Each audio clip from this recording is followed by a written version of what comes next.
தல தோனி எத்தனையோ மேட்சஸை இந்தியாவுக்காக ஜெயிச்சு கொடுத்திருக்காரு. ஆனா அவராலேயே சில மேட்சஸை இந்தியா தோத்துருக்காங்க.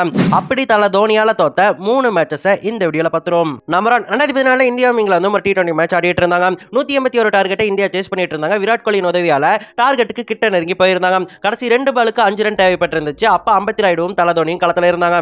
அப்ப தோனி ஒரு ஷாட் அடிக்க பவுண்டரி பக்கத்துல நின்ன ஃபீல்டர் அந்த பால பிடிச்சிருவாரு. அது ஈஸியான சிங்கிளாவோ இல்ல கஷ்டமான டூவாவோ இருந்திருக்கலாம். அதுக்காக தான் ராயுடு ஓடி வந்தாரு. ஆனா ஓடி வந்த ராயுடுவை பார்த்து இல்ல வேணாம் அப்படின்னு சொல்லிட்டு சிங்கிள மறுத்து ராயுடுவை கிரீஸை நோக்கி அனுப்பி விட்டுருவாரு தல தோனி.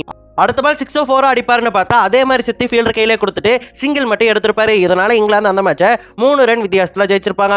நிறைய பேர் அம்பத்தி ராயுடுக்கு எதுக்கு அவர் சிங்கிள் கொடுக்க மறுத்தாரு அப்படின்னு சொல்லிட்டு நிறைய கேள்விகளை முன் வச்சாங்க. அம்பத்தி ராயுடு அப்ப 5 பாலுக்கு 3 ரன் மட்டும் தான் அடிச்சிருந்தாரு. அதனால தான் அவருக்கு ஸ்ட்ரைக் கொடுக்கல. ஆனா தோனி அதே ஓவர்ல 12 ரன் அடிச்சிருந்தாரு. அதனால அவர் எடுத்துக்கிட்டாரு. இதுல தப்பு இல்லைன்னு சில பேர் சொன்னாலுமே அம்பத்தி ராயுடுக்கு நம்பி கொடுத்துருக்கணும்ல அப்படின்னு சொல்லிட்டு நிறைய பேர் விமர்சனம் பண்ணிட்டு வராங்க. நம்பர் 2, 2017 இந்தியா வெஸ்ட் இண்டீஸும் ஒரு ஓடி மேட்ச் ஆடிட்டு இருப்பாங்க. 190 டார்கெட்டை இந்தியா சேஸ் பண்ணிட்டு இருப்பாங்க. அப்போ ரஹானா மட்டும் தான் இந்தியாவுக்காக பொறுப்பாடி இருப்பாரு. 60 ரன்களை அந்த மேட்ச்ல 91 பாலுக்கு அவர் கோச்சிருப்பாரு. அதுக்கப்புறம் தோனி தான் நல்லா ஆடி இருந்தாரு. ஆனா அவரான ஆட்டத்தால இந்தியா தோத்தே போயிட்டாங்க. ஏன்னா நிறைய பால் அவர் தொடவே கிடையாது. வெல் லெஃப்ட் விட்டாரு. 6 அடிக்க வேண்டிய 4 அடிக்க வேண்டிய பால் எல்லாத்தையுமே தொட்டு சிங்கிள் ஓடிக்கிட்டே இருந்தாரு. அந்த மேட்ச்ல அவர் 50 ஸ்ட்ரைக் ரேட்டோட தான் ஆடிட்டு இருந்தாரு.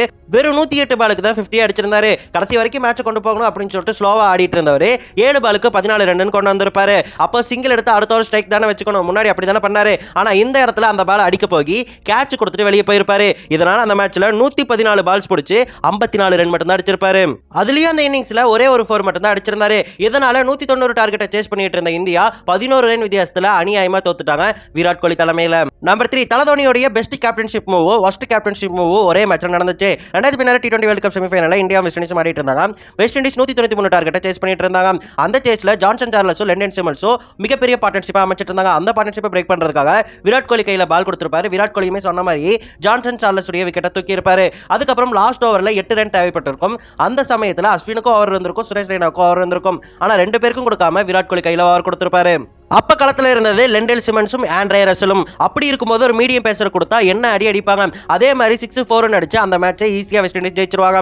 இந்த இடத்துல எதுக்காக தோனி விராட் கோலி கிட்ட ஓவர் கொடுத்தாரு, அஸ்வினுக்கு தானே ஓவர் கொடுத்துருக்கணும் அப்படின்னு சொல்லிட்டு நிறைய பேர் விமர்சிச்சிருந்தாங்க. ஏன்னா நம்ம எல்லாருக்குமே தெரியும் வெஸ்ட் இண்டீஸ் பேட்ஸ்மேனுக்கு அஸ்வின் கிட்ட ஒரு வீக்னஸ் இருக்கு. அதுவே மீடியம் பேசர் கிடைச்சா அவங்க புரட்டி எடுத்துருவாங்க. அப்படி இருக்கும்போது சாம்பியன்ஸ் டிராஃபில இதே மாதிரியான சிச்சுவேஷன்ல டிஃபெண்ட் பண்ண அஸ்வின் கையில ஓவர் கொடுக்காம எதுக்காக விராட் கோலி கிட்ட ஓவர் கொடுத்தாரு, அதனால தான் வேர்ல்டு கப் போச்சு அப்படின்னு சொல்லிட்டு அவரை விமர்சிச்சிருந்தாங்க.